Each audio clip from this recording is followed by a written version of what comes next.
Welcome, today in front of me Realme C21Y, and I'll show you how to check battery health on this device. So first you should go to the Play Store and here type the Ampere. Oh, sorry, that's audiobooks. We'll go to the apps and here type the Ampere. Now we have to get this application, so tap to install and wait a few seconds while application installing on your device.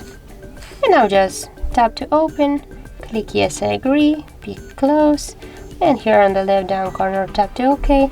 And as can you see, right now we got here the health of our battery. That's good.